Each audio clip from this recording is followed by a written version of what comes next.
सत्संग का समय बिल्कुल ही नजदीक आ चुका है, इसलिए आप सभी प्रेमी भाई बहन जो अभी तक आप सब डेरे राउटियों से निकले नहीं हुए हैं, ऐसे प्रेमी भाई बहन आप सब अपने डेरे राउटियों से निकलकर मंदिर के पीछे बने हुए मंच के सामने आकर आप सब अपना अपना स्थान ग्रहण कर लें। आप लोगों के बीच में जय गुरुदेव संस्था मथुरा के महामंत्री माननीय बाबूराम जी इस समय मंचासीन होने जा रहे हैं। थोड़ी ही देर में इनका संदेश होगा और उसके बाद पूज्य हुजूर महाराज जी का सत्संग संदेश होगा, इसलिए आप सभी प्रेमी भाई बहन अपने अपने स्थान से चलकर मंच के सामने आकर अपना अपना स्थान ग्रहण कर लें। स्वामी जी के चरणों में दया दुआ की आशीर्वाद लेते महामंत्री जी।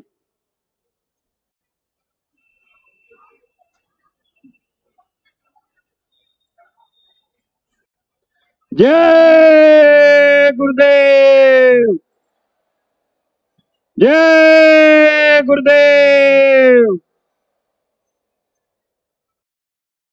बैठने का इशारा हो रहा है, आप प्रेमी भाई बहन अपने ही स्थान पर आप बैठ जाएं। आप सब बैठ जाइए, जहां पर जगह मिले आप सब प्रेमी भाई बहन अपने अपने स्थान पर बैठ जाइए। अब हम माननीय राष्ट्रीय उपदेशक जी से हाथ जोड़कर करबद्ध विनती प्रार्थना करते हैं। आप पूज्य हुजूर महाराज जी के सत्संग शुरू होने से पहले कुछ हिदायतें जो हैं हम प्रेमी भाई बहनों को सुनाने का कष्ट करें। माननीय राष्ट्रीय उपदेशक जी।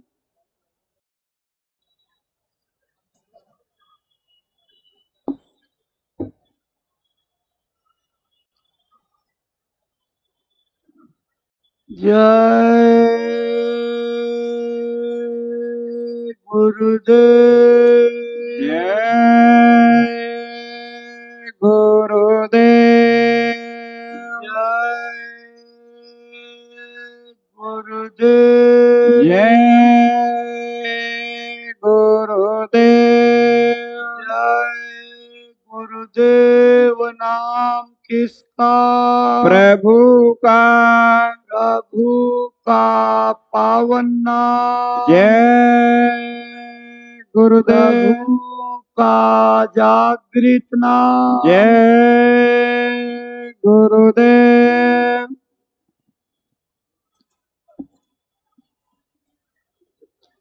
सम्मानित भाई बहनों, जैसा कि आपको मालूम है, आज पूज्यपाद दादा गुरुजी महाराज के 74वें पावन वार्षिक भंडारा महापर्व का मुख्य भंडारे का दिन है और आज प्रातःकालीन वेला में पूज्य महाराज जी का सत्संग संदेश सुनने को मिलेगा। पूज्य महाराज जी के सत्संग का समय हो गया है। आप सभी भाई बहनों से ये प्रार्थना है कि जो सत्संग में शामिल होने के लिए अपने अपने कैंपों से आ रहे हैं, आगे जगह न होने के कारण आगे के गेट बंद हैं। आप कृपा करके थोड़ा पीछे की तरफ बढ़ जाइए। पीछे के गेट खुले हुए हैं और उन गेटों से आप दूर तक फैल करके बैठिए। मैदान में स्थान न मिले तो सड़क के उस पार जो सेक्टर बने हुए हैं उन सेक्टरों में बैठ करके सत्संग वचनों का लाभ ले सकते हैं।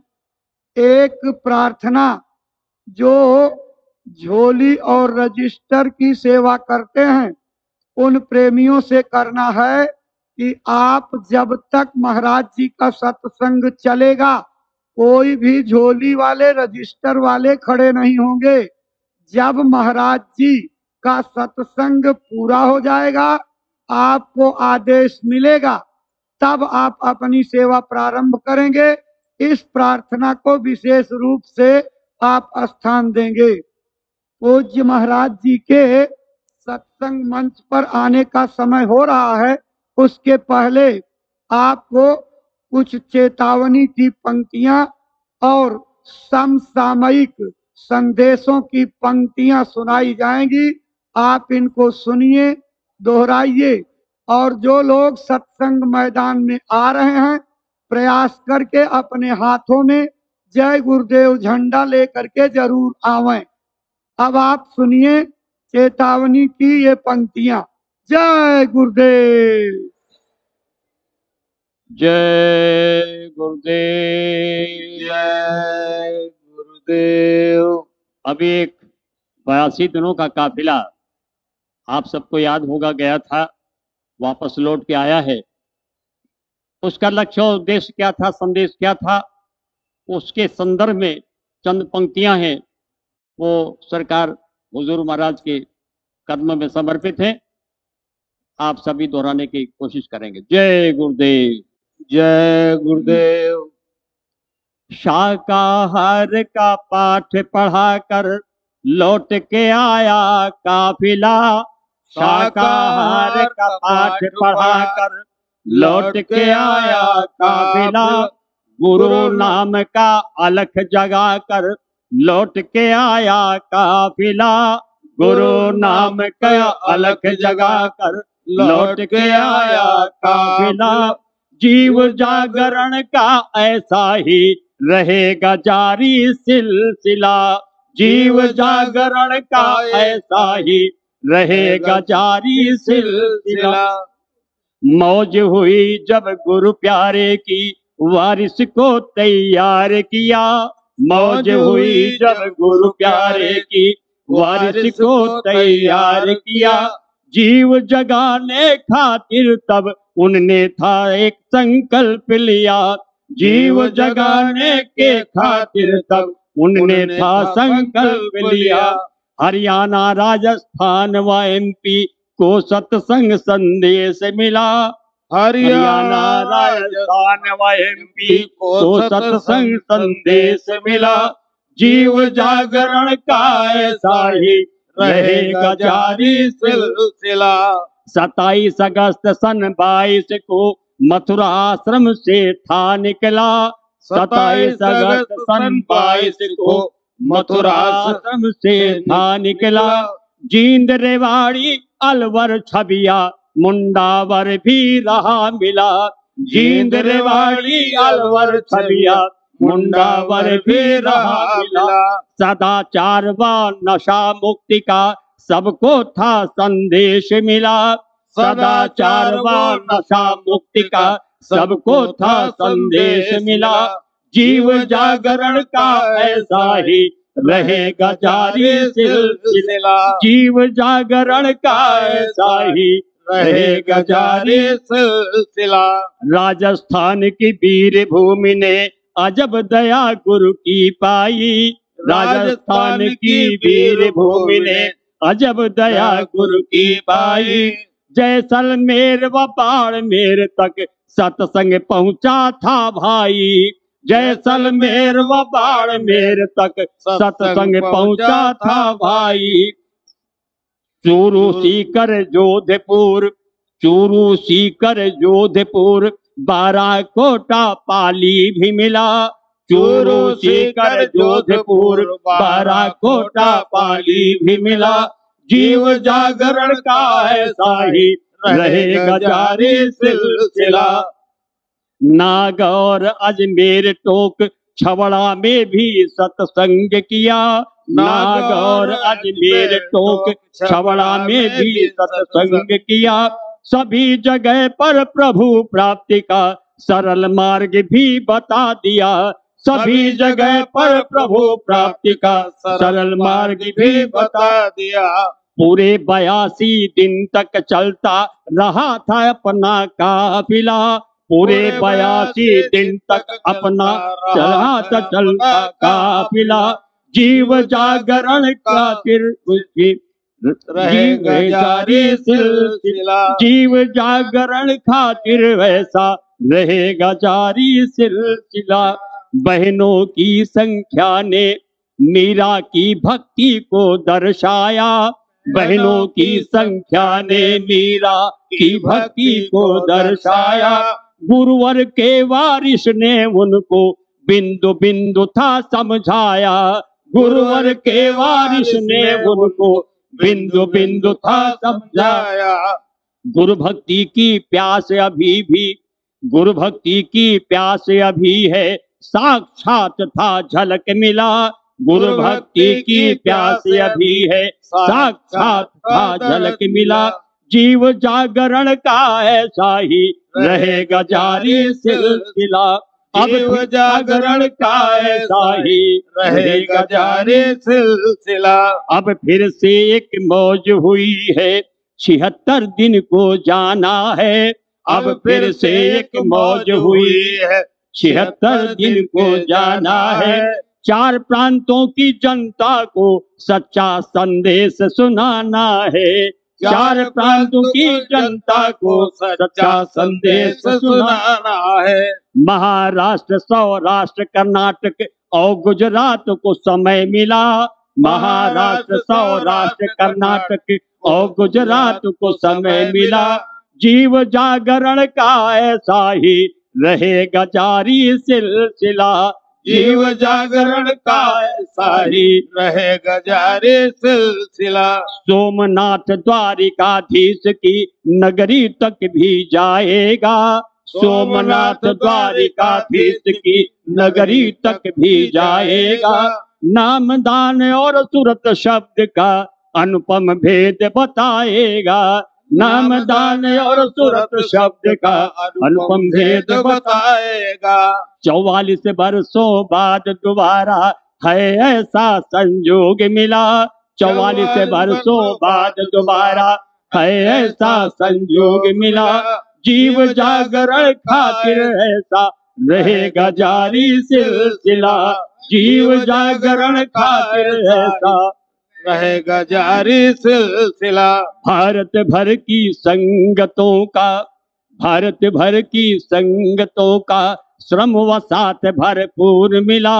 भारत भर की संगतों का श्रम व साथ भरपूर मिला। शाकाहार का बिगुल बजाकर लौट के आया काफिला। शाकाहार का बिगुल बजाकर लौट के आया काफिला। गुरु नाम की धूम मचाकर लौट के आया काफिला। गुरु नाम की धूम मचाकर लौट के आया काफिला। जय जागरण का ऐसा ही रहेगा जारी सिलसिला। जय गुरुदेव।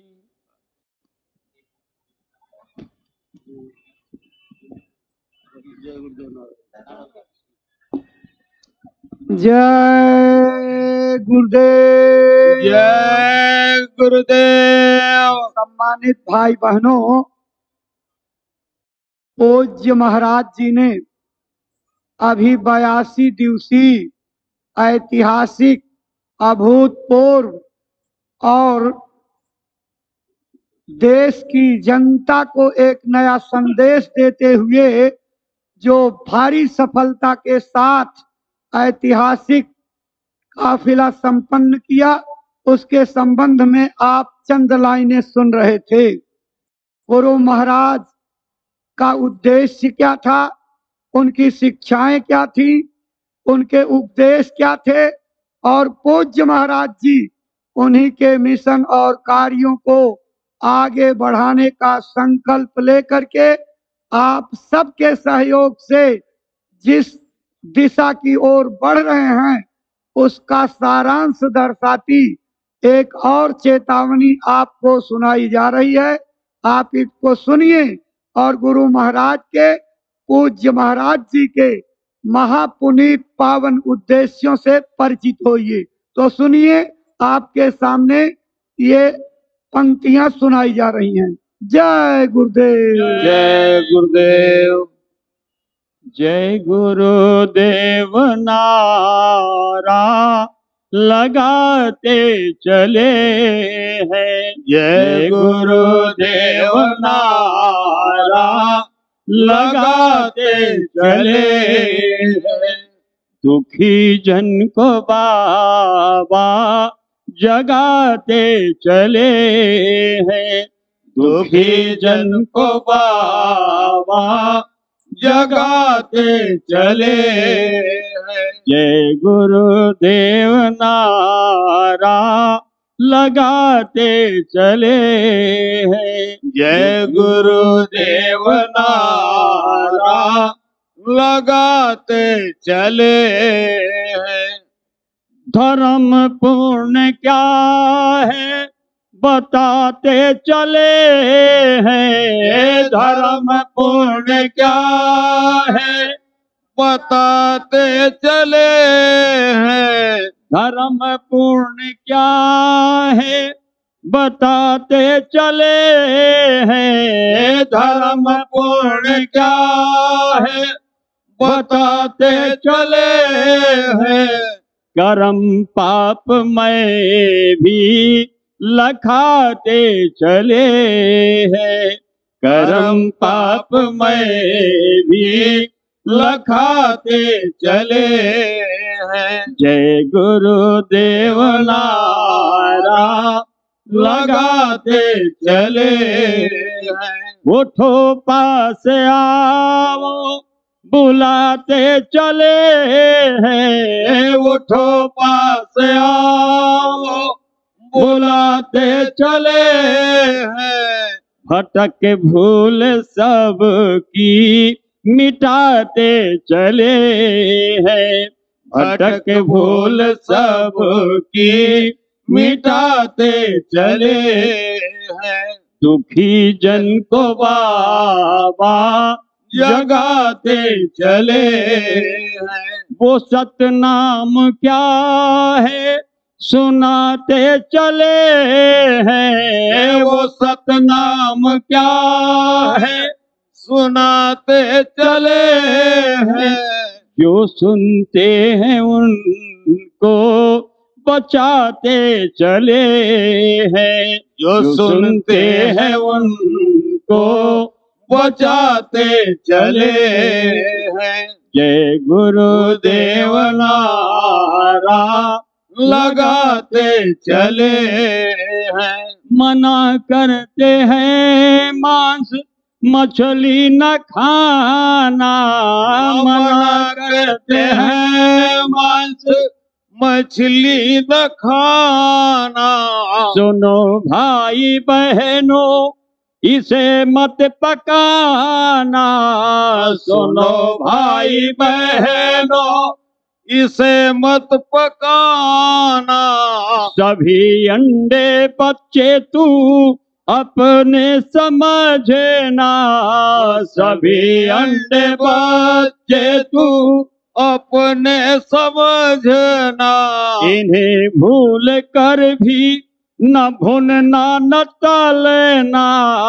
इन्हें भूल कर भी न भूनना न तलना।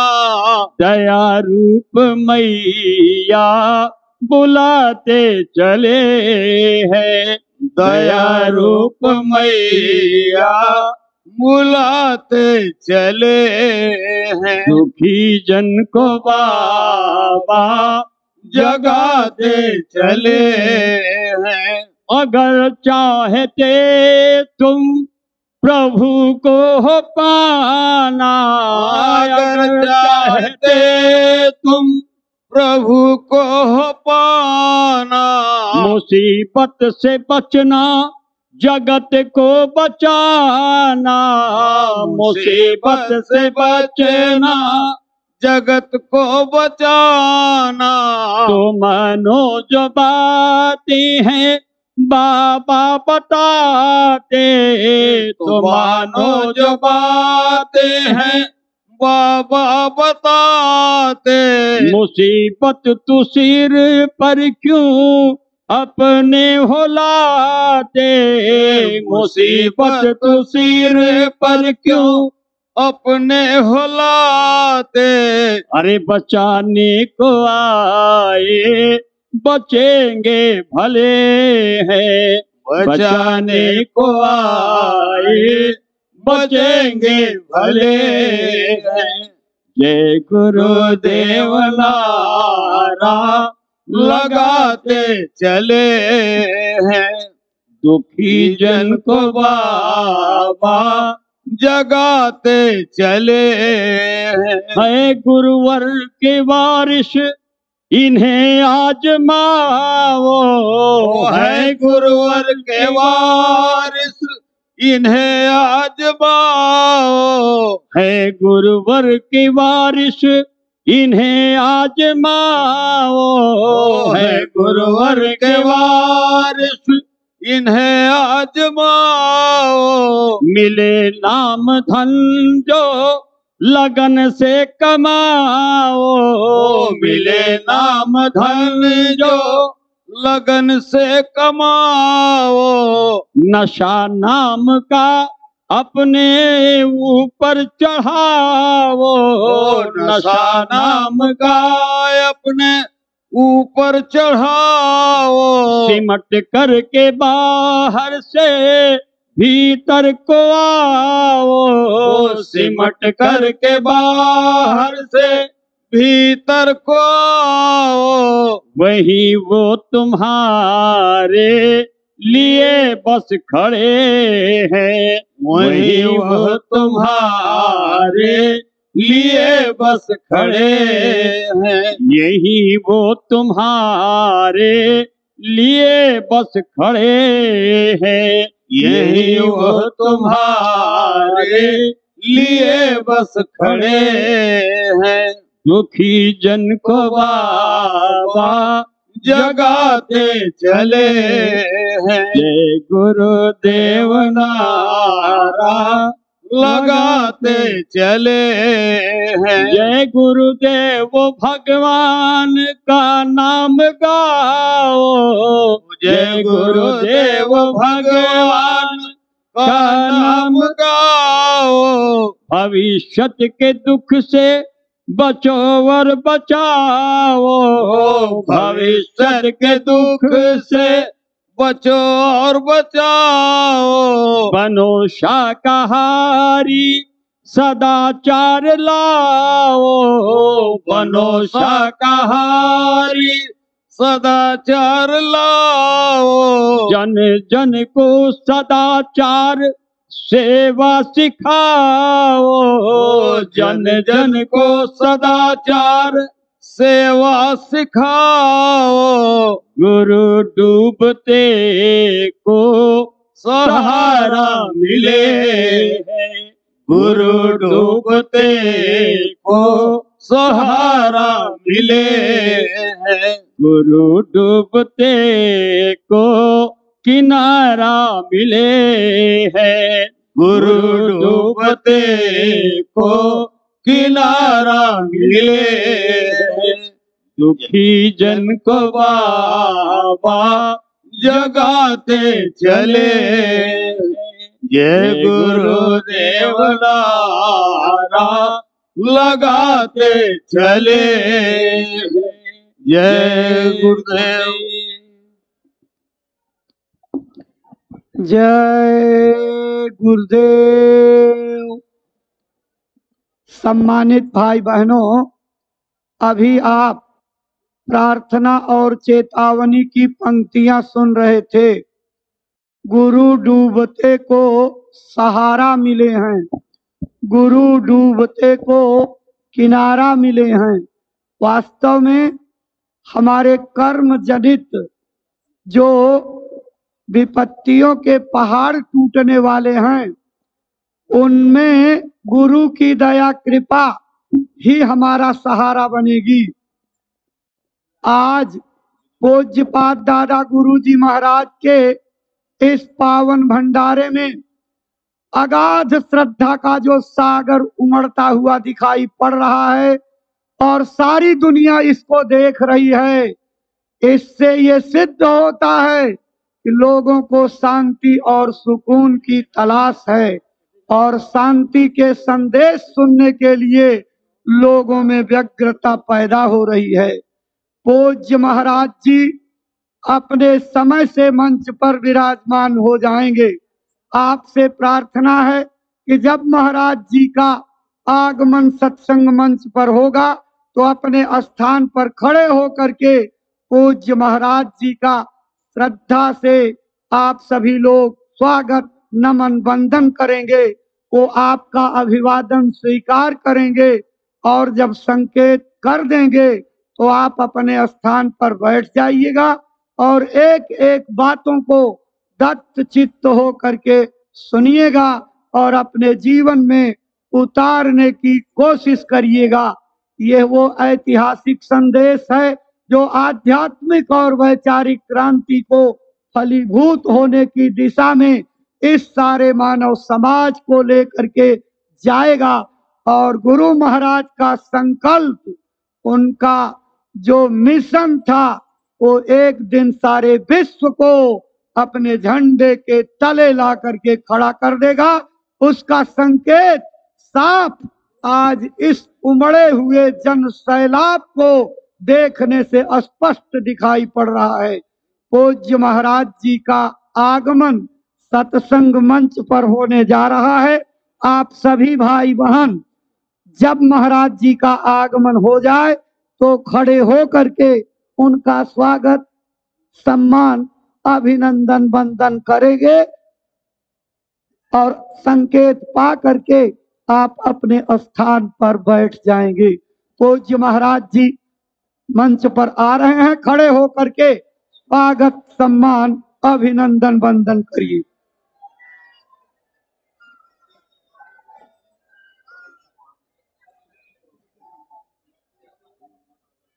माला दो माला।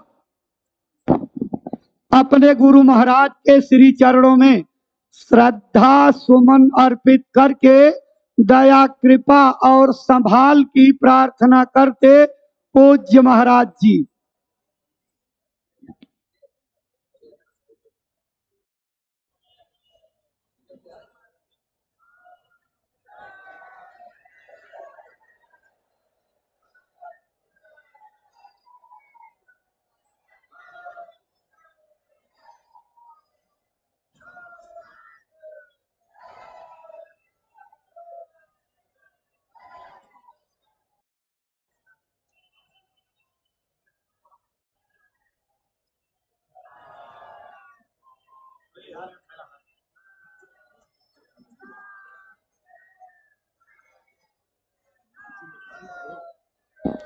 जय गुरुदेव, जय गुरुदेव।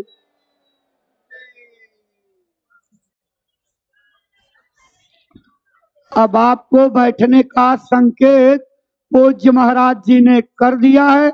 आप अपने स्थान पर बैठ जाइए। सभी लोग अपने स्थान पर बैठ जाइए। सम्मानित भाई बहनों, अपने गुरु महाराज के गुरु जी पूज्यपाद दादा गुरु जी महाराज का ये महापुनीत पावन पर्व है। उनके वार्षिक भंडारा महापर्व के अवसर पर दया दुआ बरकत और आशीर्वाद पाने की इच्छा लेकर के आप सभी प्रेमी भाई बहन गुरु महाराज के दरबार में उपस्थित हैं। आज ऐतिहासिक दिन है। दया कृपा पाने का महापुनीत अवसर है।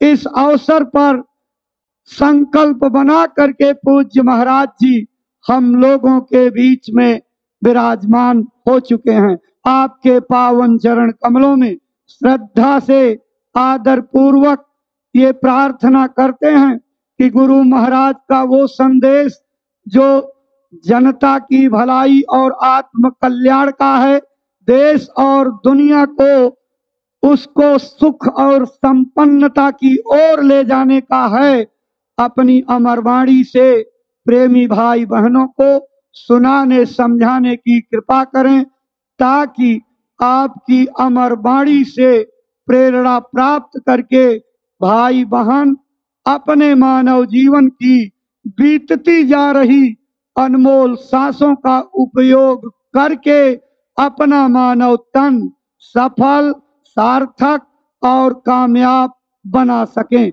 परम श्रद्धेय पूज्य महाराज जी।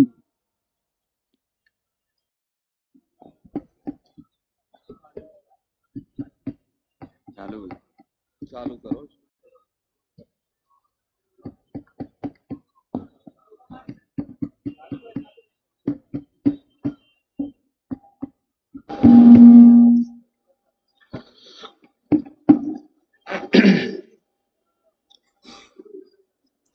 आप सभी लोग प्रेम के साथ में मालिक के पावन नाम का उच्चारण करेंगे। बोलो जय गुरुदेव। जय गुरुदेव। जय गुरुदेव।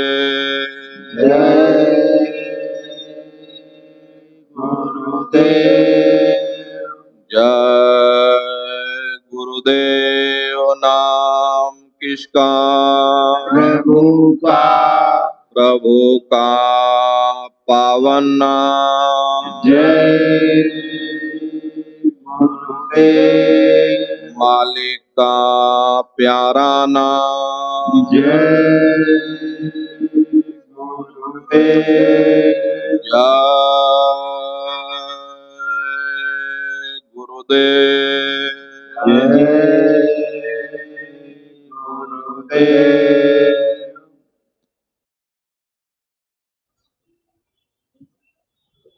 सर्वत्र विराजमान शब्द स्वरूप परम पूज्य स्वामी जी महाराज के श्री चरणों में कोटि कोटि नमन प्रणाम करते हुए पूज्य दादा गुरु महाराज के इस पावन पुनीत भंडारे के कार्यक्रम में देश के कोने कोने से पधारे हुए सभी सत्संगी धर्म प्रेमी भाई बहनों को सादर जय गुरुदेव। जय गुरुदेव। प्रेमी भाई बहनों, हम आप परम सौभाग्यशाली हैं कि हम सभी प्रेमी भाई बहन पूज्य दादा गुरु महाराज के पावन भंडारे में दया दुआ बरकत पाने के लिए अपने दरबार में उपस्थित हुए हैं। प्रेमी भाई बहनों, ये गुरु महाराज की दया कृपा है कि आज हम सभी प्रेमी भाई बहन यहाँ पर एक जगह पर एकत्रित होकर के गुरु महाराज को, पूज्य दादा गुरु महाराज को याद कर रहे, उनकी वचन वाणियों को याद कर रहे। जो भी वचन वाणियां आज आपको सुनाई जाएं, एक एक वचन को बड़े ध्यान के साथ आप लोग सुनिएगा, समझने की कोशिश करिएगा और अपने जीवन में अमल लाइएगा, क्योंकि ये सत्संग है। सत्संग जल जो कोई पावे, मैलाई सब कट कट जावे। यह ऐसा जल है जिसमें कौआ स्नान करके हंस रूप हो जाता है। इसलिए प्रेमी भाई बहनों, एक एक सत्संग के वचन को बड़े ध्यान के साथ आप लोग सुनिएगा। संतों महात्माओं के सत्संग में कभी किसी जात और बिरादरी, किसी कौम या मजहब या किसी भी व्यक्ति विशेष की कभी कोई निंदा चुगली आलोचना या किसी की बुराई नहीं की जाती। प्रेमी भाई बहनों, ये महात्माओं की अजर अमर वाणियां हैं। यदि आपने ध्यान से सुन लिया तो निश्चय ही आपको अपने मानव जीवन के उद्देश्यों के बारे में पता चलेगा कि आखिर मनुष्य शरीर में हम लोग क्यों आए, क्या इसका उद्देश्य है, हमको मनुष्य शरीर किस लिए मिला, कैसे हमारी जीवात्मा इस मनुष्य रूपी शरीर में आकर के कैद हो गई, हम कहाँ के रहने वाले थे, हमको कैसे अपने घर वापस पहुंचना है, कैसे हम सभी लोग कर्मों के जंजाल में बंधते चले गए, कैसे हमारी जीवात्मा का कल्याण होगा। इन सभी प्रश्नों की जानकारी आपको सत्संग के माध्यम से प्राप्त होगी। इसलिए प्रेमी भाई बहनों, आप लोग धैर्य के साथ बैठिएगा, एक एक वचन को बड़े ध्यान के साथ आप लोग सुनिएगा और अपने जीवन में अमल लाइएगा। सत्संग की शुरुआत करने से पहले सभी प्रेमी भाई बहन मालिक को याद करते हुए एक प्रार्थना करेंगे। प्रेमी भाई बहनों, सभी लोग मालिक के पावन नाम का उच्चारण करेंगे। बोलो जय गुरुदेव,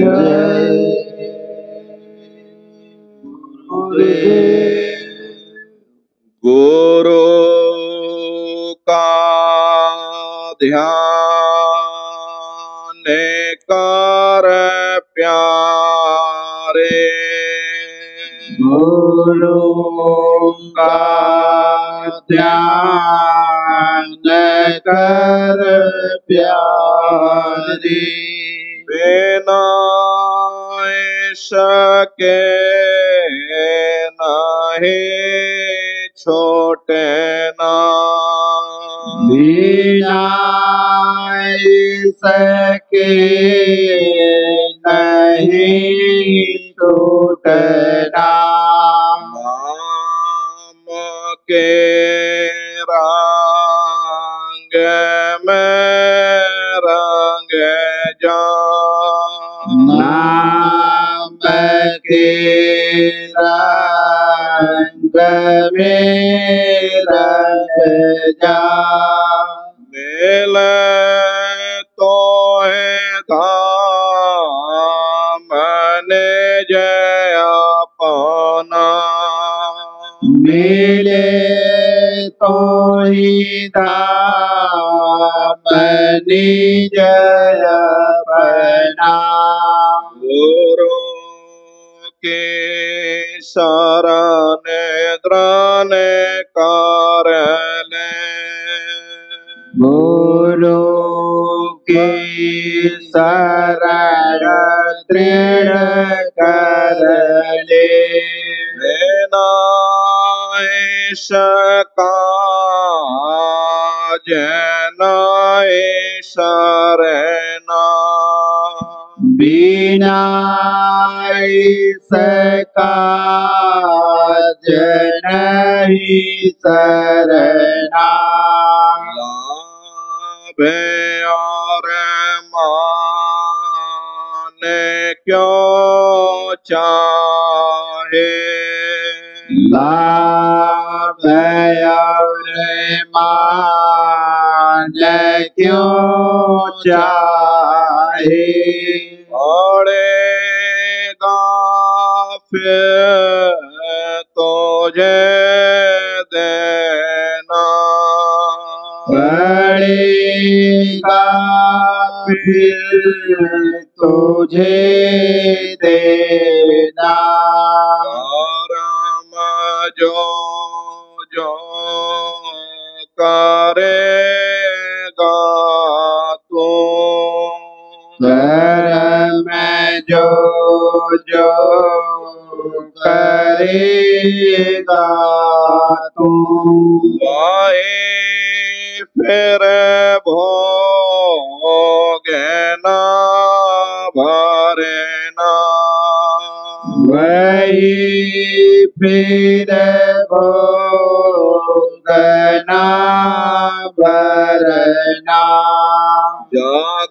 के जाल से ज्यों त्यों जगत के जाल से ज्यों त्यों हटो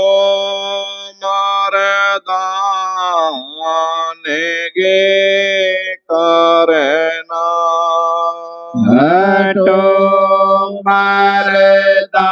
मरदान की करना जिन्होंने मारे मन डाला जिन्होंने मारे मन डाला उन्हीं को सूर माँ कहना उन्हीं को सूरमा कहना बड़ा बैरी मन घाट में बड़ा बैरी है मन घट में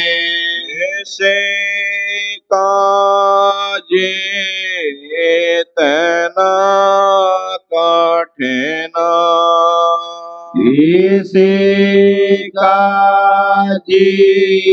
जीतना कठिना पढ़ो तुम सही के पीछे पढ़ो तुम सही के पीछे और सबाही जतन ताजना और सब ही जतन तजना और जब जाए मन तो जैसे और जब जाए मन तुझसे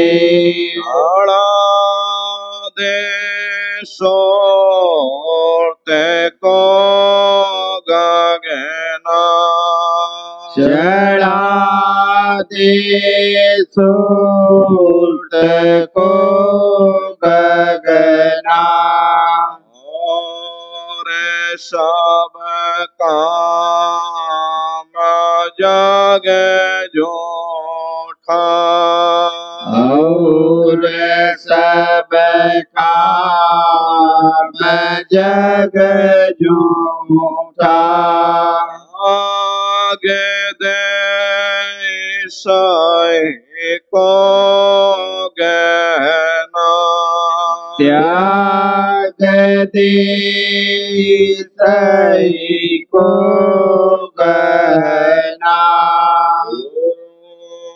से प्रीत कर पहले गुरु से प्रीत कर पहले और घाट शब्द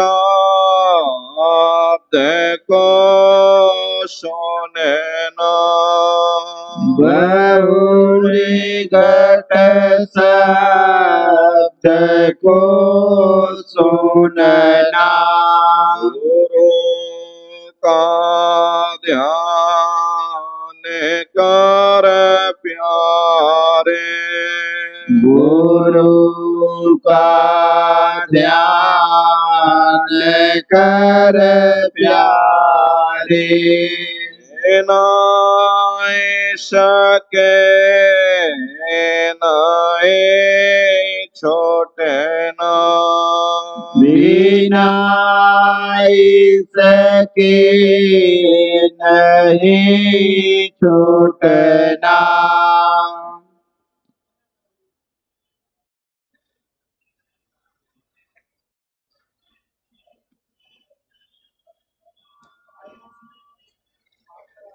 प्रेमी भाई बहनों, जिस परमात्मा ने इस दुनिया की रचना की, जो हमारा दाता है, हमारी देखभाल करने वाला, आखिर वह है कहां पर? हम सभी जीवों को सदैव सदैव यह विचार करते रहना चाहिए कि आखिर वह परमात्मा कहां पर है और कैसे उस परमात्मा को हम लोग प्राप्त कर सकते हैं। महात्मा प्रेम से समझाते हैं कि भाई परमात्मा कहीं बाहर नहीं, वह तुम्हारी देह है, तुम्हारे वजूद के अंदर विराजमान है। अगर कोई प्रयोगशाला है जिसके अंदर जा करके हम उस परमात्मा को प्राप्त कर सकते, तो वह केवल हमारी देह है, हमारा वजूद है। बाहर से आज तक ना कभी किसी को परमात्मा मिला, ना भविष्य में कभी मिल सकता। इसीलिए संतों महात्माओं ने इस पंच भौतिक शरीर को नर नारायणी देह कह करके याद किया। यह वह देह है जिसमें नारायण स्वयं विराजमान है और इसके अंदर जो हमारी जीवात्मा बैठी हुई है, इसे भी नारायण होने का फक्र प्राप्त होता। हरि मंदिर यह शरीर है, ज्ञान रतन प्रकट होए। हम हरि मंदिर किसे कहते? जहां हरि रहता हो, जहां हरि वास करता हो, क्योंकि वह हमारे शरीर के अंदर विराजमान है। इसीलिए संतों महात्माओं ने इस पंच भौतिक शरीर को सच्चा हरि मंदिर कह करके याद किया। प्रेमी भाई बहनों, हमारा ये जो रूहानी सफर है, इस सफर की दो मंजिलें हैं। एक आंखों तक, दूसरी आंखों के ऊपर। हमें अपने फैले हुए ख्याल को 9 द्वारों से समेट करके यहाँ 10वें द्वार पर एकाग्र करना है। फिर ख्याल को शब्द के साथ जोड़ करके हमें मंजिल दर मंजिल, मुकाम दर मुकाम, हमें अपने घर वापस पहुंचना। प्रेमी भाई बहनों, हमारे शरीर के अंदर जो रूह और मन की बैठक है, जिसे महात्माओं ने शिव नेत्र कहा, दिव्य दृष्टि कहा, ज्ञान चक्षु कहा, तीसरा तिल कहा, मुक्ति का दरवाजा कहा, वह दोनों आंखों के मध्य भाग में है। यहीं से हमारा ध्यान नीचे उतर करके सारी दुनिया में फैल जाता। यहाँ बैठे कभी बाल बच्चों का ख्याल आता है, कभी घर के कारोबार का ख्याल आता, कभी दुकान दफ्तर का ख्याल आता। ये मन कभी किसी का खाली नहीं बैठता। किसी न किसी सोच विचार में हम रात और दिन उलझे ही रहते हैं। प्रेमी भाई बहनों, आप अपने आप को कितना भी अंधेरी कोठरी में बंद कर लो, आपका शरीर बंद पड़ा रहेगा, लेकिन आपका ख्याल सारी दुनिया में फैला रहेगा। बाल बच्चों का ख्याल करोगे, मन हमारा बाल बच्चों की तरफ चला जाएगा। इसी को महात्मा सुमरन करना कहते हैं। फिर जिसका हम सुमरन करते हैं, उन्हीं की शक्लें हमारी आंखों के सामने आकर खड़ी हो जाती। इको कम करो।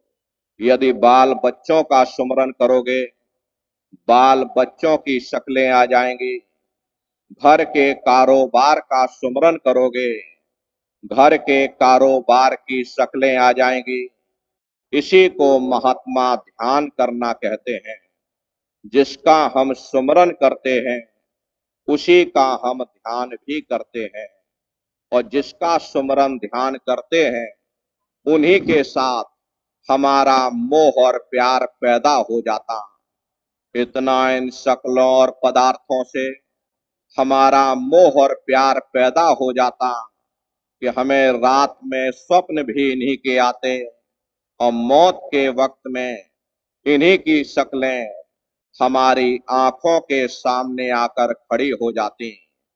जहां आशा तहां वासा, जिधर हमारा आखिरी वक्त ध्यान जाएगा, हम दुनिया के जीव उसी रो में बहना शुरू कर देते। अब सवाल ये उठता है, भाई कौन सी चीज हमें दुनिया में बार बार लाई, दुनिया का सुमरन लाया, दुनिया का ध्यान लाया। प्रेमी भाई बहनों, ये दुनिया नाशवान है। पानी मथे हाथ नहीं आया, पानी को मथने से मक्खन कभी हाथ में नहीं आता। ठीक उसी प्रकार से जब हम नाशवान जगत में नाशवान जड़ पदार्थों का सुमरन करेंगे, फल स्वरूप हम नाशवान जगत में ही फंसे रहेंगे। हमें उस चीज का सुमरन करना चाहिए, हमें उस चीज का ध्यान करना चाहिए जिसे कभी नाश नहीं होना, जिसे कभी फना नहीं होना। अब सवाल ये उठता है कि आखिर इस दुनिया में कौन सी ऐसी चीज है जिसे कभी नाश नहीं होना, जो हमारे सुमरन और ध्यान के काबिल हो सकती है। हम देखते हैं ये सारी दुनिया 5 तत्वों की बनी हुई है। जल, पृथ्वी, अग्नि, वायु, आकाश, हर एक के अंदर कोई ना कोई तत्व मौजूद होता। पहली श्रेणी पेड़ पौधों की आती है, जिनके अंदर पानी का तत्व मौजूद होता है। अब अगर हम 5 तत्व के प्राणी हो करके एक तत्व के प्राणियों का ध्यान करेंगे, यानी पेड़ पौधों का ध्यान करेंगे, तो जहां आशा तहां वासा, वही प्रेमी भाई बहनों हमें उसी योनि में ला करके खड़ा कर देगा। पेड़ पौधों का सुमरन करोगे, पेड़ पौधों का ध्यान करोगे, उनके साथ मोह पैदा हो जाएगा। वही मोह और प्यार हमें पेड़ पौधों की योनि में लाकर खड़ा कर देगा। इसलिए यह चीज हमारे सुमरन और ध्यान के काबिल नहीं हो सकती। फिर दूसरी श्रेणी कीड़े मकोड़ों की आती है, जिनके अंदर पृथ्वी और अग्नि का तत्व मौजूद होता। प्रेमी भाई बहनों, अब अगर हम 5 तत्व के होकर के 2 तत्व के प्राणियों का ध्यान करेंगे, यानी कीड़े मकोड़ों का ध्यान करेंगे, कीड़े मकोड़ों का सुमरन करेंगे, तो हमें भी कीड़े मकोड़ों की योनि में जाना पड़ेगा। इसलिए यह चीज भी हमारे सुमरन और ध्यान के काबिल नहीं हो सकती। फिर तीसरी श्रेणी पंछियों की आती है। प्रेमी भाई बहनों, हमें तो इंसान के जामे से ऊपर उठना है, ना कि हमें नीचे गिरना है। इसीलिए यह चीज भी हमारे ध्यान के काबिल नहीं हो सकती। फिर चौथी श्रेणी चौपाए जानवरों की आती है, जिनके अंदर बुद्धि नहीं होती। अब अगर ये बुद्धिमान मनुष्य बुद्धिहीन जानवरों की पूजा करेगा, बुद्धिहीन जानवरों का सुमरन ध्यान करेगा, तो हमें भी इन योनियों में जाना पड़ेगा, हमें भी जानवरों की योनि में जाना पड़ेगा, हमें भी गधा और घोड़ा बनना पड़ेगा। इसलिए यह चीज भी हमारे सुमरन और ध्यान के काबिल नहीं हो सकती। फिर पांचवी श्रेणी स्वयं इंसानों की आती है, जिसके अंदर पांचों तत्व मौजूद होते, यानी जल, पृथ्वी, अग्नि, वायु, आकाश, पांचों तत्व मौजूद होते हैं। अब इंसान इंसान का ध्यान करे तो क्यों करे, जब ऐसे समय और युग में जब हर किसी इंसान को समान अधिकार प्राप्त हुए हों, तब कोई इंसान किसी दूसरे इंसान का ध्यान क्यों करे। प्रेमी भाई बहनों, महात्मा उदाहरण दे करके समझाते हैं कि भाई एक कमरे के अंदर आप बहुत से रेडियो या टेलीविजन रख दो, जिसका संबंध किसी बिजली या बैटरी के साथ ना हो। आप लाख कोशिश करो, कभी किसी देश की खबर नहीं सुन सकते। अगर उसका संबंध किसी बिजली या बैटरी के साथ कर दिया जाए, फिर जिस देश की चाहो आप उस देश की खबर सुन सकते हो। गुरु का ध्यान कर प्यारे, बिना इसके नहीं छुटना। हमें उन गुरुमुखों के स्वरूप का ध्यान करना चाहिए, जिसकी लीव, जिसका संबंध उस मालिक के साथ जुड़ा हो। शब्द गुरु सुरत धुन चेला, वह शब्द हमारा हर एक का गुरु है। और यह जो जीवात्मा है उस शब्द की सेवक है। जिस्म तो सेवकों को भी यहीं छोड़ जाना, गुरुमुखों को भी यहीं छोड़ जाना, लेकिन जो सेवक गुरुमुखों के जरिए अपने ख्याल को शब्द या नाम के साथ जोड़ देते हैं, उन सेवकों की आत्मा को शब्द कभी भी नहीं छोड़ता, सीधे उसको खींच करके उस शब्द में ही समा जाता। ज्यों जल तरंग उठे बहुभांति, फिर सललय सलल समायदा। समुद्र में 2-4 मिनट के लिए लहर उठती है और फिर वापस जा करके उस समुद्र में ही समा जाती। जो एक लहर का समुद्र के साथ संबंध होता, वही संबंध मालिक के भक्तों और प्यारों का उस मालिक के साथ होता है। संत महात्मा फकीर उस सतनाम रूपी समुद्र की लहरें हैं। वे दुनिया में आकर के शब्द या नाम का प्रचार करती हैं और फिर वापस जा करके उस शब्द में ही समा जाती। इसीलिए महात्मा कहते हैं, वह गुरु का ध्यान कर प्यारे, और बिना इसके नहीं छुटना, और नाम के रंग में रंग जा, मिले तो धाम निज अपना। प्रेमी भाई बहनों, जब तक हमारे मन का झुकाव ये आंखों के नीचे है, तब तक हम दुनिया के रंग में रंगे हुए, जात पात के रंग में रंगे हुए, कौमों मजहबों के रंग में रंगे हुए, इंद्रियों के भोग और वासनाओं के रंग में रंगे हुए, क्योंकि हमारा ये जो मन है, ये इंद्रियों के भोग और वासनाओं में सुख ढूंढने की कोशिश करता है। जैसे कुत्ता सूखी हड्डी को चबाता और जब उसके मुख से खून निकलता है, तब वह यही सोचता है कि शायद ये खून इस हड्डी में से निकल रहा। ठीक उसी प्रकार से हमारा ये जो मन है, ये इंद्रियों के भोग और वासनाओं में सुख ढूंढने की कोशिश करता, लेकिन यहाँ न कभी किसी को सुख मिला और ना ही कभी मिल सकता। महात्मा कहते हैं कि जब तक तुम्हारे मन का झुकाव ये आंखों की तरफ है, दुनिया की तरफ है, तब तक तुम दुनिया के रंग में रंगे हुए, क्योंकि तुम अपने घर को भूल चुके हो, तुम अपने सच्चे देश को भूल चुके हो, तुम अपने सच्चे पिता को भूल चुके।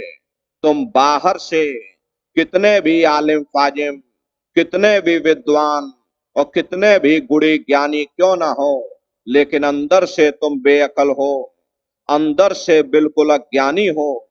जब आप नाम की कमाई करोगे, प्रेमी भाई बहनों, तब मन के ऊपर ये जो दुनिया का रंग चढ़ा हुआ, ये दुनिया का रंग उतर जाएगा, मालिक की भक्ति का रंग चढ़ जाएगा, मालिक के प्यार का रंग चढ़ जाएगा।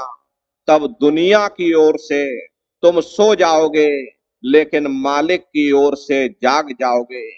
प्रेमी भाई बहनों, ये कब हासिल होगा? जब नाम की कमाई करोगे।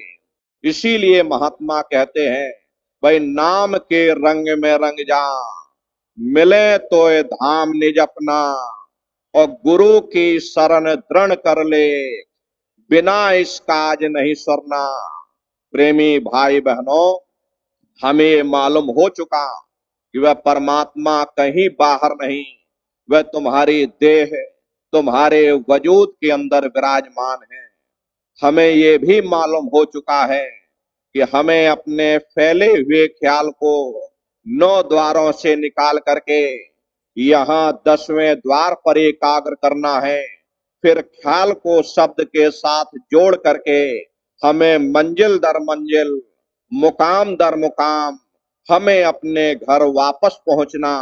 हमें ये भी मालूम पड़ चुका कि जब नाम की लज्जत मिल जाएगी तो दुनिया का रंग उतर जाएगा, मालिक की भक्ति का रंग चढ़ जाएगा, मालिक के प्यार का रंग चढ़ जाएगा। लेकिन मन में ये ख्याल आता है कि महात्माओं ने इतने बड़ी बड़ी पुस्तकें बनाई, महात्माओं ने इतने बड़े बड़े ग्रंथ बनाए, महात्माओं ने इतने बड़े बड़े किताबें बनाई, क्या हम उन किताबों को पढ़ करके, क्या हम उन धर्म पुस्तकों को पढ़ करके, क्या हम उस परमात्मा को प्राप्त नहीं कर सकते? प्रेमी भाई बहनों, बड़ा सीधा और सरल सा जवाब है। ये अगर खाना बनाने की किताब सारे दिन बैठ करके आप पढ़ते रहोगे तो कभी तुम्हारा पेट नहीं भर सकता। जब तक हम खाना बनाएंगे नहीं, उसे खाएंगे नहीं, कभी हमारा पेट नहीं भर सकता। हम वेदों की निंदा नहीं करते, हम ग्रंथों की निंदा नहीं करते, हम गीता, कुरान, बाइबल की निंदा नहीं करते। वेद, शास्त्र, गीता, कुरान, बाइबल कहती है भाई मनुष्य के अंदर अंड खंड ब्रह्मांड है, स्वयं वह परमात्मा बैठा हुआ। चलो अंदर चलो, अंदर चल करके उस मालिक का दर्शन दीदार करो। प्रेमी भाई बहनों, जिस परमात्मा ने आपको पैदा किया, उसने अपने मिलने का रास्ता आपके अंदर रखा हुआ है। लेकिन हम मन बुद्धि की राह पर चल करके कभी उस परमात्मा को प्राप्त नहीं कर सकते, क्योंकि ये परमार्थी राह है, और परमार्थी राह में बुद्धि की कोई आवश्यकता नहीं होती।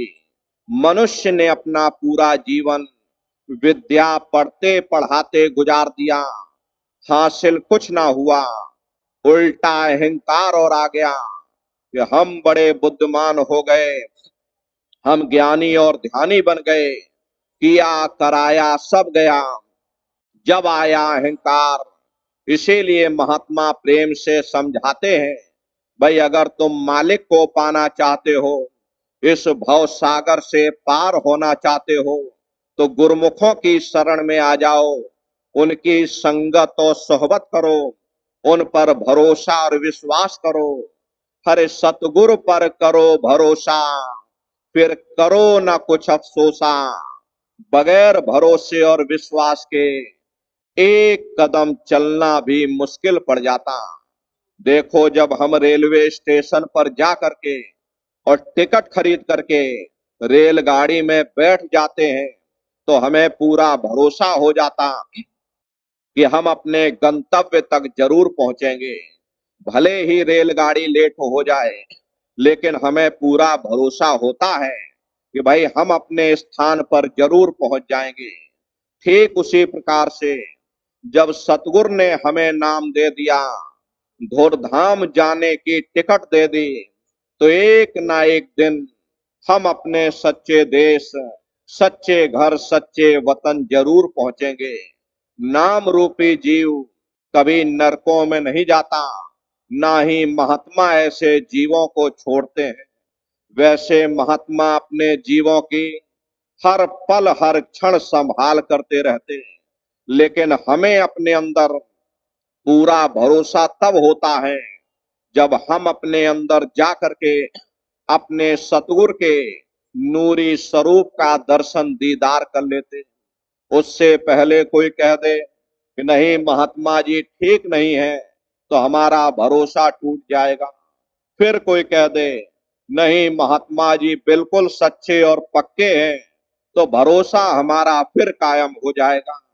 लेकिन जब आप अपने अंदर जा करके अपने सतगुरु के नूरी स्वरूप का दर्शन कर लोगे, उनकी हस्ती और शक्ति को जान लोगे, फिर चाहे सारी दुनिया एक होकर के सतगुरु को बुरा भला कहे, हमारा भरोसा नहीं टूटेगा, हमारा विश्वास नहीं टूटेगा।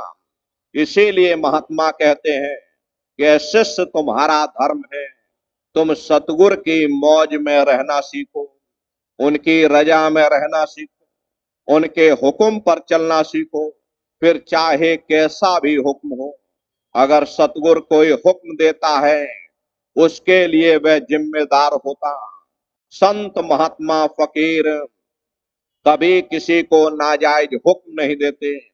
देखिए गुरु नानक देव जी महाराज ने मुर्दा खाने का हुक्म दिया। एक गुरु अंगद देव जी निकले जिन्होंने ये कहा कि हुजूर मैं सिर की तरफ से खाऊं या पैर की तरफ से खाऊं। हालांकि वो हलवा था, उन्हें तो परीक्षा लेनी थी, लेकिन परीक्षा के समय में देखो एक ही चेला निकला, बाकी सब चेले चपाटे भाग गए। कहने का मतलब ये है कि मुर्शिद का जो भी हुक्म होता है, तालिब के लिए वही हदीस होता, वही वेद होता, वही कुरान होता। इसीलिए महात्मा कहते हैं भाई अगर तुम मालिक को पाना चाहते हो, इस भव सागर से पार होना चाहते हो, तो संतों महात्माओं की शरण में जाओ। प्रेमी भाई बहनों, हम एक मैला कपड़ा लेकर के रंग चढ़ाने वाले के पास जाते, वह सबसे पहले क्या करता, वह उस मैले कपड़े को साबुन और सोडे के साथ अच्छी तरह से धो देता। फिर उसके पास में प्रेमी भाई बहनों रंग से भरी हुई मटकी होती है, वह उस कपड़े को मटकी में डुबा देता, जिससे उसके अंदर बड़ा खूबसूरत रंग चढ़ जाता।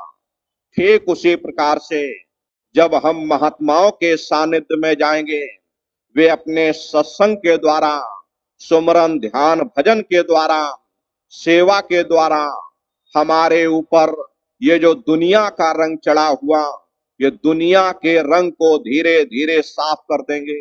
महात्माओं के पास में नाम रूपी मटकी होती है, वे हमारे मन को उस नाम के साथ जोड़ देंगे, जिससे हमारे अंदर ये दुनिया का रंग उतर जाएगा, मालिक की भक्ति का रंग चढ़ जाएगा, मालिक के प्यार का रंग चढ़ जाएगा। प्रेमी भाई बहनों, विद्या की ताकत हर बच्चे के अंदर होती है, लेकिन वह सोई हुई रहती है।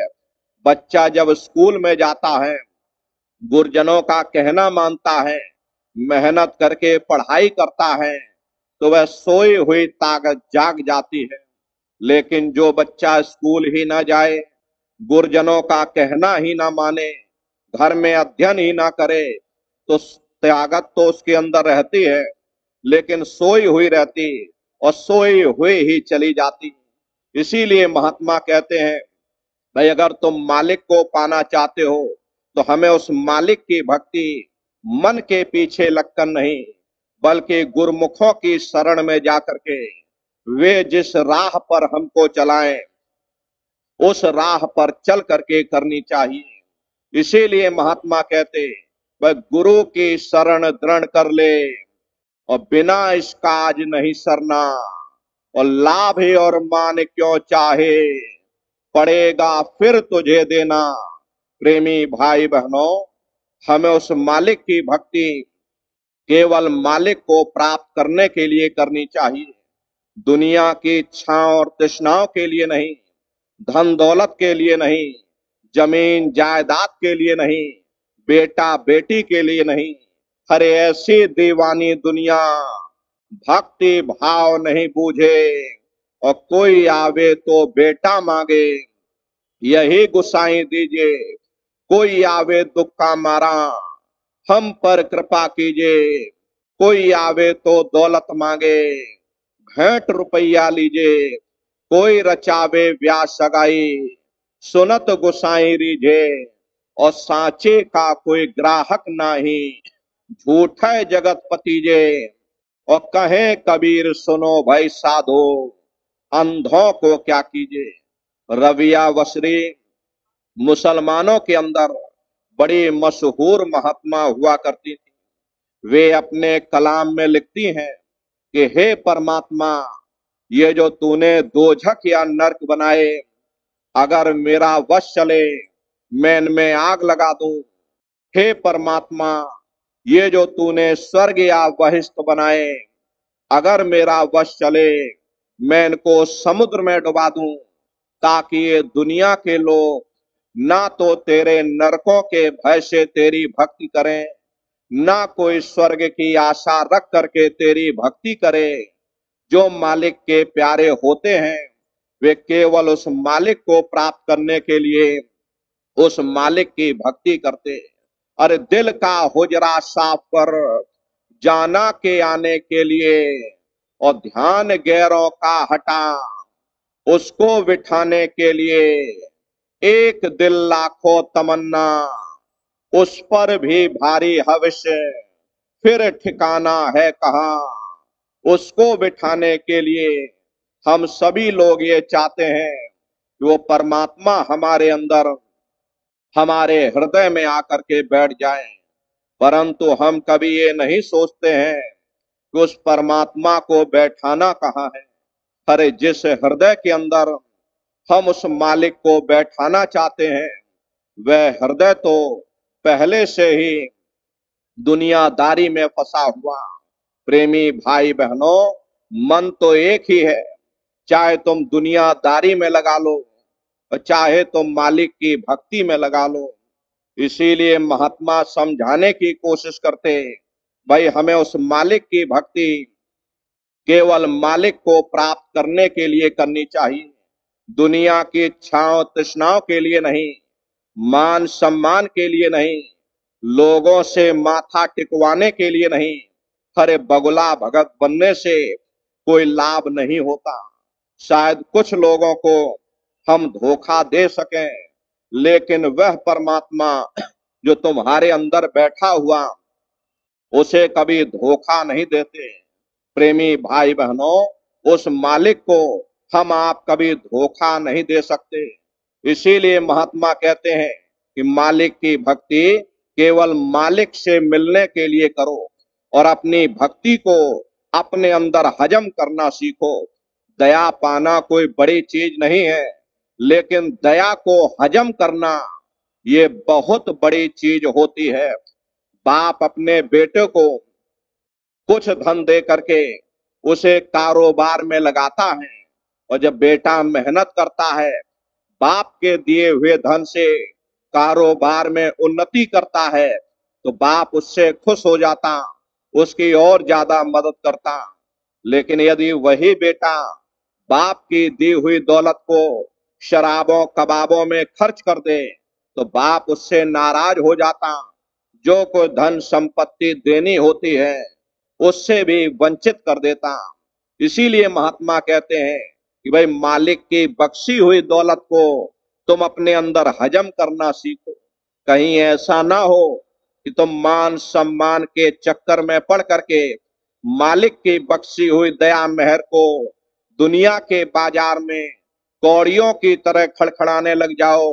अरे दुनिया तुमको लूट करके ले जाएगी। इसीलिए महात्मा कहते हैं भाई मालिक की भक्ति को अपने अंदर हजम करना सीखो, और निस्वार्थ भाव से उस मालिक की भक्ति करो। लाभ ही और मान क्यों चाहे, और पड़ेगा फिर तुझे देना, और कर्म जो जो करेगा तू वही फिर भोगना पड़ना। प्रेमी भाई बहनों, ये कर्म प्रधान देश है। यहाँ जो जैसा करेगा वैसा ही फल पाएगा। अच्छा करोगे अच्छा फल मिल जाएगा, बुरा करोगे बुरा फल मिल जाएगा। प्रेमी भाई बहनों, यदि बुरे कर्म लोहे की जंजीर है तो अच्छे कर्म सोने की बेड़ियां हैं। आध्यात्म यही कहता कि जब तक ये जीवात्मा निष्कर्म नहीं हो जाएगी, कभी उस परमात्मा को प्राप्त नहीं कर सकती। प्रेमी भाई बहनों, हम सभी लोग ये कर्मों के जाल में आकर के बंध गए। महात्मा कहते हैं भाई कर्म भूमि है, यहाँ तुम जैसा कर्म करोगे वैसा ही फल तुमको मिल जाएगा। हम लोगों को विचार करना पड़ेगा कि कैसे हम दुनिया के जीव ये कर्मों के जंजाल में आकर के बंध गए। प्रेमी भाई बहनों, जरा अच्छी तरह सुनिएगा, आपको समझाते हैं। पहले यहाँ कुछ नहीं था। पहले ना हम थे ना आप थे, न ये जमीन थी ना आसमान था, न देवी थे न देवता थे, न ईश्वर थे न ब्रह्म थे न पार ब्रह्म थे। पहले कुछ नहीं था। तो पहले कौन था? एक अनीय नामा अब सच्चिदानंद प्रभु धामा। वो एक अनीय अनामी महाप्रभु अपने अनामी धाम में अखंड राज किया करते थे। उस मालिक की मौज मर्जी उठी तो उन्होंने 3 लोक का विस्तार किया, यानी अगम लोक, अलख लोक और सत्य लोक। अगम लोक में अगम पुरुष को बैठाया, अलख लोक में अलख पुरुष को बैठा दिया और सत्य लोक में सतपुरुष भगवान को बैठा दिया। काफी समय जब बीत गया तब रचना का विस्तार सतपुरुष भगवान ने किया। उन्होंने अपनी आवाज पर अनंतों अनंत ब्रह्मांडों की रचना की और अपने 16 पुत्रों को नीचे उतार दिया। निरंजन भगवान, जिनको दुनिया ईश्वर कहती है, सतपुरुष भगवान के सबसे छोटे पुत्र हैं। इन 16 पुत्रों ने नीचे आकर के घन घोर तपस्या की और अपने पिता को प्रसन्न करके सतलोक के समान राज मांग लिया। राज चेतन पर किया जाता, जड़ पर नहीं किया जाता। इसीलिए इनको रूहों का यानी जीवात्माओं का छोटा सा भंडार दे दिया गया। जब जीवात्माएं नीचे उतारी जाने लगी, जब हमको आपको नीचे उतारा जाने लगा, तो हम लोग घबराने लगे। उस समय सतपुरुष भगवान ने आदेश किया कि तुम जाओ, जाकर नीचे आराम से रहो और जब समय पूरा होगा तब तुम वापस चले आना। सतपुरुष के आदेश पर ये रूह है, ये जीवात्माएं यानी कि हम और आप नीचे आने को तैयार हो गए। सबसे पहले 4 प्रकार के कपड़े, कारण, सूक्ष्म, लिंग और स्थूल, ये 4 प्रकार के कपड़े पहना करके, शब्द को पकड़ा करके मंडल बाई मंडल, परत दर परत इसी जीवात्मा को यानी हमको आपको नीचे उतारते चले गए और इसी मृत लोक में दोनों आंखों के मध्य भाग में बैठा दिया गया। जब हम लोग ऊपर से नीचे आ गए, उस समय पर सतयुग का समय था। सतयुग योगी सब विज्ञानी करे हर ध्यान तरह भव प्राणी। उस समय सब ज्ञानी और विज्ञानी थे, सबकी आंख कान खुली हुई थी। रोज मालिक का दर्शन करते, रोज आते रोज जाते और जब समय पूरा हो जाता, ये जीवात्माएं अपने देश वापस चली जाती, फिर लौट करके कभी मृतलोक में नहीं आती। ऐसे न जाने कितनी जीवात्माएं खेपों की खेपें वापस निकलती चली गई। तब निरंजन भगवान ने विचार किया, हमने इतनी मेहनत की, हमने इतनी तपस्या की, सतपुरुष भगवान को प्रसन्न करके जीवात्माओं का छोटा सा भंडार वरदान के रूप में हमने मांग लिया।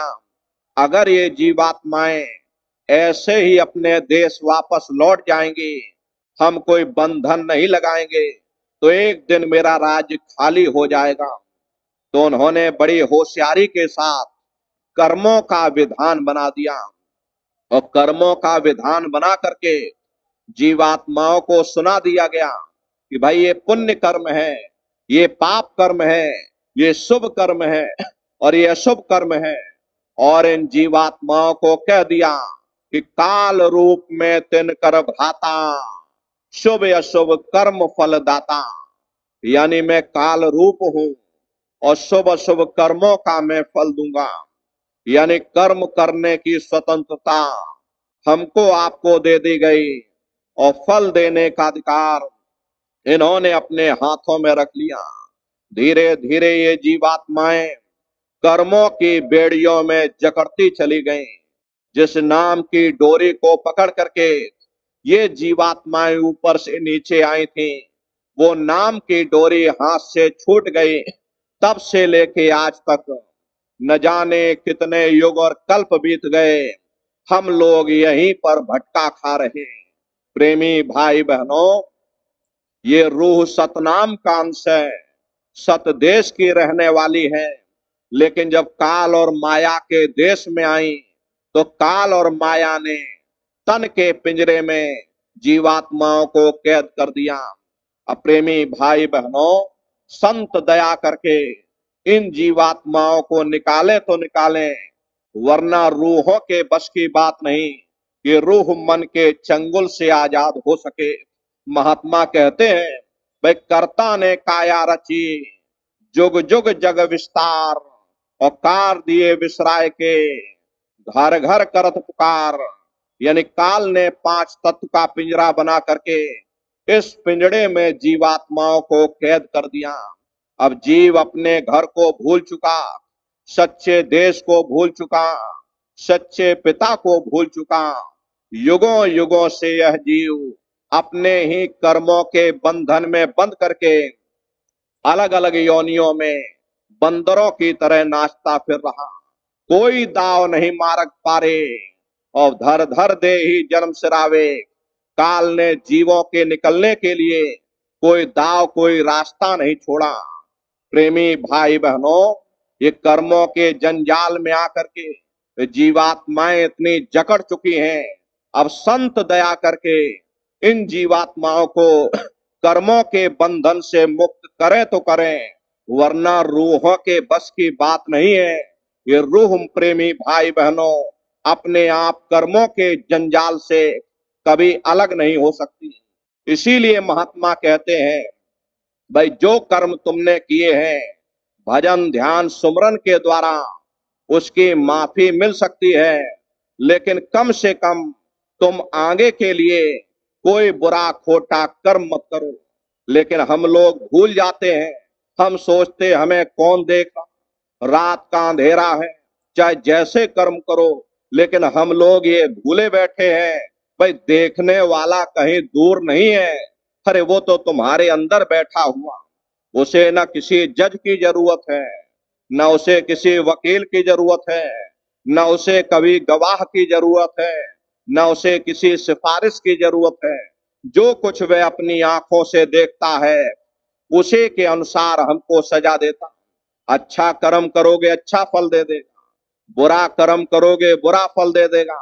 यदि बुरे कर्म करोगे तो नरकों 84 में चले जाओगे, मुक्ति नहीं मिलेगी।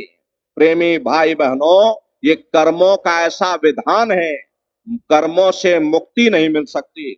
आध्यात्म तो यही कहता है कि जब तक ये जीवात्मा निष्कर्म नहीं हो जाएगी, यानी पुण्य और पाप ये दोनों कर्म जब तक समाप्त नहीं हो जाएंगे, ये जीवात्मा परमात्मा को प्राप्त नहीं कर सकती। यदि बुरे कर्म किए तो बुरे कर्मों का भोग आपको मिल जाएगा, आप नरकों 84 में चले जाओगे। अच्छे कर्म करोगे तो अच्छे कर्मों का भोग आपको मिल जाएगा, आप राजा महाराजा बन जाओगे, कौमों मजहबों मुल्कों की हुकूमत हासिल कर लोगे, लोहे की जंजीरें उतर जाएंगी, सोने की बेड़ियां पड़ जाएंगी, हाथ से झाड़ू निकल जाएगी, हुकूमत की बागडोर मिल जाएगी। अरे ज्यादा से ज्यादा हम स्वर्ग बैकुंठ में चले जाएंगे। वो भी भोग योनियां हैं, एक निश्चित समय के लिए मिलती हैं। पुण्य कर्म समाप्त हो जाने के बाद में फिर हमको वहां से नीचे उतार दिया जाएगा, यानी स्वर्ग बैकुंठ से नीचे मृत लोक में उतार दिया जाएगा। और जब नीचे उतारा जाएगा तो किसी बड़े घर में जन्म मिल जाएगा, और बड़े घर में जन्म लेने के बाद कौन भला अच्छा कर्म करेगा, फिर बुरे खोटे कर्म किए तो फिर नरकों चौरासियों में चले गए। ऐसे ये आवागमन चलता रहता, लेकिन मुक्ति नहीं मिलती। बिना कर्म कोई काया नाही, जग बस रहा कर्म के माही। कोई शरीर बिना कर्म के नहीं है।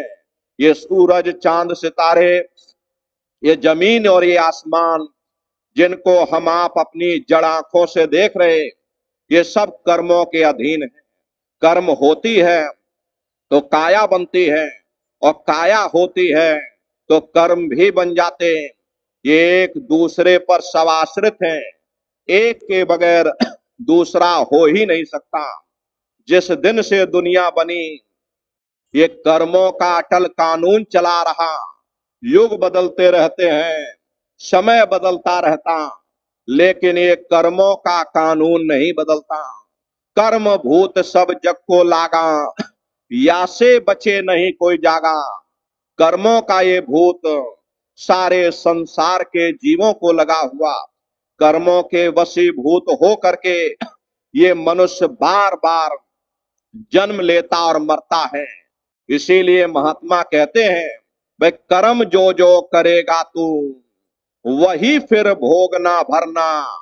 और जगत के जाल से ज्यों त्यों हटो मर्दानगी करना। प्रेमी भाई बहनों, हम दुनिया के जीव बुरी तरह से जगत के जाल में फंसे हुए। महात्मा कहते हैं, भाई जगत के जाल को, जगत के बंधन को थोड़ा ढीला कर दो। जब जगत के बंधन ढीले होंगे, तभी महात्माओं की तरफ, उस मालिक की तरफ हमारा ध्यान और ख्याल जाएगा। ये जगत के जाल है क्या? जो कुछ हम अपनी इन जड़ आंखों से देख रहे, ये रिश्ते नातेदार, ये कुटुंब परिवार वाले, ये जमीन जायदाद, ये सगे और संबंधी, जो कुछ हम अपनी जड़ आंखों से देख रहे, ये सभी जगत के जाल हैं। महात्मा कहते हैं, भाई जगत के जाल से, इन बंधनों से अपने आप को थोड़ा ढीला करो। हम लोग जगत के जाल में कैसे आकर के फंस जाते हैं, जरा अच्छी तरह सुनिएगा प्रेमी भाई बहनों। हम लोग जगत के बंधन में कैसे आकर के फंसते हैं। प्रेमी भाई बहनों, जब आप माँ के घर में उल्टे लटके थे, तो सिर आपका नीचे था, पैर आपके ऊपर थे। उस समय आपने परमात्मा से वादा किया कि हे परमात्मा, इस बार हमको मनुष्य शरीर दे दो, हम भजन करेंगे, भक्ति करेंगे, हम अपनी जीवात्मा का कल्याण करेंगे। तो परमात्मा ने तुम्हारी पुकार सुन ली, तुमको मनुष्य शरीर दे दिया। प्रेमी भाई बहनों, जब मनुष्य शरीर आपको दे दिया, माँ के गर्भ से जैसे ही आप बाहर निकले, तो माया का महीन बारीक पर्दा आपके ऊपर पड़ गया। वादे को आप भूल गए। प्रेमी भाई बहनों, मुख बोले ना सैन चलावे, काहू दुख अपना न जनावे। जैसे ही बच्चा माँ के गर्भ से बाहर निकलता, उस समय न मुख से बोल पाता है, न जवान से अपने दुख दर्द को बयान कर पाता। अब धूप में लिटा दो तो मांस का लोथड़ा धूप में पड़ा हुआ, छांव में लिटा दो तो छांव में पड़ा हुआ। गर्मी लगती, सर्दी लगती, दुख में रोवे अति बिल्लावे, मात पिता बुद्धि काम नावे। जब बच्चे को तकलीफ होती है, बच्चा रोता है, और रोने और चिल्लाने के सिवाय उस बच्चे के पास कोई दूसरा हथियार नहीं। तो प्रेमी भाई बहनों, बच्चे को जब तकलीफ होती तो वो बच्चा रोता है, तो माँ बाप की बुद्धि काम नहीं करती कि भाई क्या हो गया, मेरा बच्चा क्यों रो रहा, कि क्या इसको तकलीफ है, कौन सी से पीड़ा है। सिर में दर्द होता है तो पैर दर्द की दवा दी जाती, और पैर में दर्द होता, सिर दर्द की दवा दी जाती। महात्मा कहते हैं, भाई दुख में रोवे अति बिल्लावे, और मात पिता बुद्धि काम ना आवे, माँ बाप की बुद्धि काम नहीं करती, मेरे बच्चे को कौन सी तकलीफ, महात्मा प्रेम से समझाते, यह भी दिन दुख गफलत में बीते, भय किशोर खेल मत लीता। प्रेमी भाई बहनों, ये समय बाल्यकाल का अवस्था, रोने गुजरने में ये समय व्यतीत होता चला जाता, रोते और चिल्लाते ये बाल्यकाल की अवस्था गुजरती चली जाती और बच्चा किशोरावस्था में पहुंच जाता। बालपनाति दुख में बीता और भय किशोर खेल मत लीता। अब बच्चा किशोरावस्था में पहुंच गया, अब अपने दुख दर्द को बयान करने लग गया, हाथ पैर से चलने फिरने लग गया। जब हाथ पैर से चलने फिरने लग गया तो वह बच्चा अपने साथियों के साथ खेलना चाहता है, तो माँ बाप घर में पढ़ाना चाहते हैं, वे पढ़ाई लिखाई कर लो। बच्चे का मन पढ़ाई लिखाई में लगता नहीं, मार पीट पे तो मात घनेरी और वह भी दुख की भारी ढेरी। जितना बच्चे का वजन नहीं, उससे ज्यादा वजनदार किताबें बच्चों की पीठ पर लाद दी जाती हैं और बच्चे का मन पढ़ाई में लगता नहीं, वह अपने साथियों के साथ खेलना चाहता, अपने मित्रों के साथ खेलना चाहता है। तो स्कूल में मास्टर और अध्यापक मारते और घर में माँ बाप पीटते, कहते भाई ये भी समय, यह भी दिन दुख गफलत में बीते, सुख ना पाया रहे अब रीते। ये भी समय पिटते पटाते दुख गफलत और बेसुधी में गुजर गया।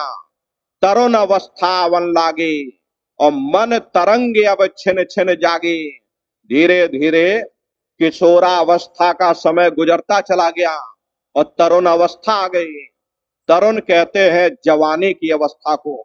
अब ये मन जवान हो गया, मतवाले हाथी की तरह मदहोश हो गया। दुनिया की ख्वाहिशें अब मन में पैदा होने लगी। मेरे पास भी घोड़ा गाड़ी मकान, मेरे पास भी जमीन जायदाद हो, मेरे भी ठाठ बाट हो, मेरी भी हाट हवेली हो, मेरी भी शादी हो जाए। कहते भाई चाह उठी तब करी सगाई, ब्याह हुआ घर नारी आई। जब इसके अंदर चाह उठी तो इसकी शादी भी हो गई और घर में नारी भी आ गई। अब नारी देख मन यति हर्षाना, बेड़े भारी सो नहीं जाना। नारी को देख देख करके इसका मन प्रसन्न होने लगा, जैसे से कोई बड़ी भारी बादशाहत मिल गई हो। प्रेमी भाई बहनों, देखो कैसे मनुष्य धीरे धीरे जगत के जंजाल में फंसता चला जा रहा। जब ये माँ के गर्भ में था तब परमात्मा से वादा करता था, हे परमात्मा मुझे एक बार मौका दे दो, मुझे एक बार मनुष्य शरीर दे दो, हम भजन करेंगे, भक्ति करेंगे, हम अपनी जीवात्मा का कल्याण करेंगे। परमात्मा ने जब तुम्हारी पुकार सुन ली, तुमको मनुष्य शरीर दे दिया। देखो प्रेमी भाई बहनों, मनुष्य शरीर को पा करके कैसे जीव धीरे धीरे जगत के जंजाल में बंधता चला जा रहा। अरे महात्मा कहते हैं वे मात पिता का हक सब भूले और दिन और रात नारी संग झूले। प्रेमी भाई बहनों, अब जब शादी हो गई तो घर परिवार बट गया, समाज बट गया, खेती बाड़ी बट गई, जमीन जायदाद बट गई, बर्तन बट गए, चूल्हा चौका बट गया, यहाँ तक कि माँ बाप भी बट गए कि 10 दिन तुम खिलाओ और 10 दिन हम खिलाएंगे। महात्मा प्रेम से समझाते, भाई घटती चली लगन पितु माता और नारी पुत्र संग मन यति राता। प्रेमी भाई बहनों, जब इस मनुष्य की शादी नहीं हुई थी तो इसका अपना पूरा प्रेम अपने माँ बाप के साथ में था, लेकिन जब शादी हो गई, घर में नारी आ गई, तो माँ बाप के हिस्से से आधा प्रेम इसने अपनी औरत को दे दिया। और जब बाल बच्चे कच्चे हो गए तो माँ बाप के हिस्से का बचा हुआ आधा प्रेम इसने अपने बच्चों कच्चों को दे दिया। अब बेचारे माँ बाप जिन्होंने अपने लाल को अपने पलकों पर बैठा करके रखा, खुद भूखे रहे, मेहनत करके अपने बच्चों का पालन पोषण किया, आज वही माँ बाप उनकी बूढ़ी आंखें अपने औलाद के प्यार के लिए उनकी बूढ़ी आंखें तरसती हैं, लेकिन वही औलाद अपने बीवी बच्चों के प्रेम में इतना मशगूल हो जाता है कि अपने माँ बाप का कहना तक नहीं मानता, उनको अपने घर से निकाल देता। हरे प्रेमी भाई बहनों, अपने आश्रम पर बहुत से ऐसे लोग आते, कहते भाई हमको हमारे बच्चों ने निकाल दिया, हमको यहीं रहने की जगह दे दो। अब ये तो आश्रम है, ये तो सबका है, लेकिन प्रेमी भाई बहनों, इस बात को हमेशा ध्यान रखिएगा, जो अपने माँ बाप को सताता है, ऐसे जीव कभी संसार में सुखी नहीं हो सकते।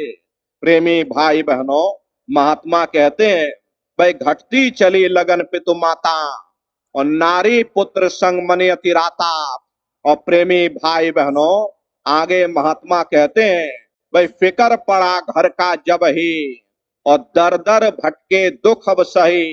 अब जब शादी हो गई, घर में औरत आ गई, अब औरत के लिए भी खर्चा चाहिए, बच्चे कच्चे हो गए, बच्चों के लिए भी खर्चे की जरूरत है, क्योंकि उनका पालन पोषण करना है, उनको पढ़ाना और लिखाना है, और दुनिया का खर्चा का बोझ आ गया। तब ये मनुष्य सोचता है कि चलो कहीं चार पैसे कमाए जाए, कहीं रोजगार किया जाए, कहीं नौकरी की जाए, कहीं मजदूरी की जाए, ताकि घर में पैसा आ सके, बाल बच्चों का पालन पोषण हो सके। प्रेमी भाई बहनों, स्वान समान करे गति अपनी, धन का सुमरन धन की जपनी, और धन पाया तो हुआ आनंदा, और नहीं मिले पड़ा दुख का फंदा। अगर चार पैसे कमा लिए तो घर में गनीमत है, और अगर नहीं कमा पाए तो दुनिया का कर्जा हो गया। अब कर्जे को उतारने के लिए कहीं औरत का गहना गिरवी रखना पड़ा, कहीं जमीन जायदाद गिरवी रखनी पड़ी। आज के समय में इतनी महंगाई है कि घर का खर्चा चलाना मुश्किल पड़ जाता। प्रेमी भाई बहनों, महात्मा कहते हैं भाई ग्रह कार्य अब नित्य सतावे, कुल और जात बहुत भरमावे। धीरे धीरे जैसे तैसे ग्रह के कार्य समाप्त किए, बच्चे कच्चे बड़े हो गए, अब इनकी भी शादी ब्याह करना। तब ये मनुष्य सोचता है कि चलो कहीं अच्छा लड़का ढूंढा जाए, कोई अच्छा परिवार ढूंढा जाए।